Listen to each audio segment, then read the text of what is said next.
exercises for neck pain. If you're dealing with some neck pain, I got some exercises here for you to do to help you alleviate some of that tension. So the first exercise that we're going to begin with is a chin tuck.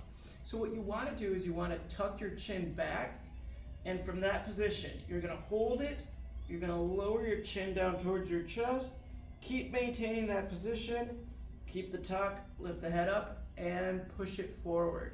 So again, tuck your chin back, lower your chin down towards your chest, raise the head back up, let the head go forward, bring it back, lower down the chin towards the chest, and raise back up. So as you're going through that motion, you want to tuck your chin back, lower it down towards your chest, and maintain that position as you lift and push forward. Tuck the chin down, lower it down towards your chest, raise it back up, push outward, and repeat.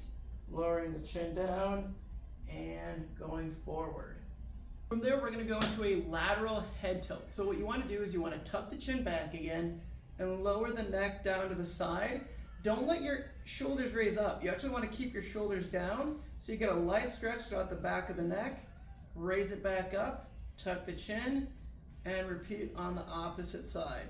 So again, I'm looking for a stretch throughout the side of the neck, and I'm not trying to so much force my neck down. I'm just tucking my chin downward, letting my ear drop to my shoulder, raising up to the side, and repeating once again to the opposite side. So as I'm going through that motion, I don't want my chin to be protruding forward. I want to tuck it back, and I want to avoid leaning into the side, because it's easy to bend into your side. What you want to do is maintain that tall posture as you're tucking the chin down and tilting the ear off to the shoulder. As you're going through that, really emphasizing the stretch throughout the side of the neck as you're tilting your head down and back throughout each motion. From there, what we're going to do is some head rotations. So with our rotations, what you want to do is you want to lift the chin up towards the ceiling, stretching throughout the front of the neck, tilt the head to the side, tuck the chin in, and so all we're doing is creating this giant circle in one direction for 5 repetitions, and then we're going to be switching the other side. So it's a slow motion. Again, we want to feel the neck moving all throughout this circular motion, letting my chin tuck down, letting my chin actually raise up as I'm rotating through the motion, but keeping it tucked as it's going downward. From there, we're going to reverse the motion. So now my chin is raising upward. I'm turning to the opposite side, lowering my neck down, keeping it tucked. But again, I'm maintaining a tall back as I'm going through this, because posture is very important as you're working through your neck. Because if I'm overarching at my spine, then my spine is pretending to be my neck, and I want my neck to be a neck. So slower motions, but really emphasizing the direction and the pull throughout the neck when you're doing these exercises. From there, we're going to be going into shoulder external rotation. So we're going to have our palms facing upward.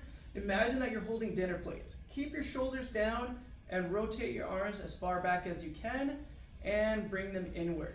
So again, my shoulders are down, I'm rotating my palms outward. You should be feeling the motion through the back side of your shoulder blades and your shoulder. Now, how is this related to what we're working on with the neck? Well, your posture is very important, and if we're leaning too far forward with our shoulders, that will pull our neck forward. So we're working on creating better posture in this exercise. It's important that you keep the palms facing upward, because that's going to help your shoulders go through what's called external rotation, meaning it's going to open up the chest and shoulders a little bit better with those thumbs facing back and those palms facing the ceiling as you're going through this motion.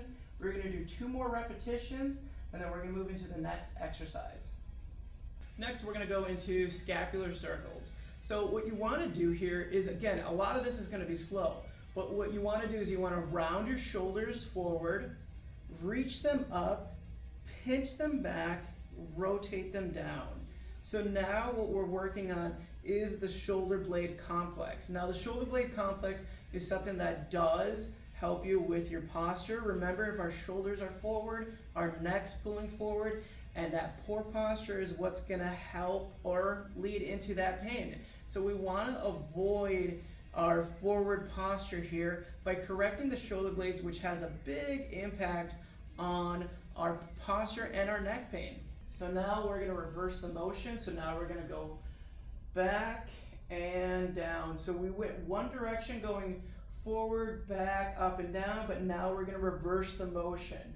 And so again, it's a slow controlled motion. My shoulder blades are raising up, my shoulder blades are going downward, and they're going through all these different ranges of motion to help break up some of the tension throughout that upper back, to create better posture, to alleviate the tension throughout that neck. The last exercise we're gonna do is head rotations. So the important thing with head rotations is you're letting your eyes direct the movement. So my eyes are looking to my left, I'm turning all the way to one side, and then my eyes are directing the movement, leaning all the way to the other side, stretching out throughout the front of the chest and throughout the neck. So it's just a slow motion, turning from side to side here. We're going to be going up to 10 reps. Now, the reason that it's important to be using your eyes as you're going through that motion is because we're tapping into what is called your vestibular system. So you have a thing that's referred to as your ocular nerve. Your ocular nerve is a nerve that is attached into the deepest part of your vestibular system, meaning that it's your ability to balance and just to be aware of movement and space. And so as I'm going through these motions, I'm scanning the room. It's a slow, controlled motion, just turning from side to side, not forcing movement, but allowing myself to see what ranges of motion are available as I'm going through this rotation throughout the side of my neck. So hopefully these exercises can alleviate some of the tension and the pain that you're feeling throughout your neck. Obviously, if anything causes sharp pain, don't do it. But the biggest thing is to work around that pain. So if I go too far and it hurts, go right before that pain. And remember, do not force these movements. It's a gradual movement throughout the entirety of what you're doing, because the more tension I feel as I'm bracing for it, the more tension I'm gonna feel throughout my neck. So allow yourself to move through this gracefully and not forcefully.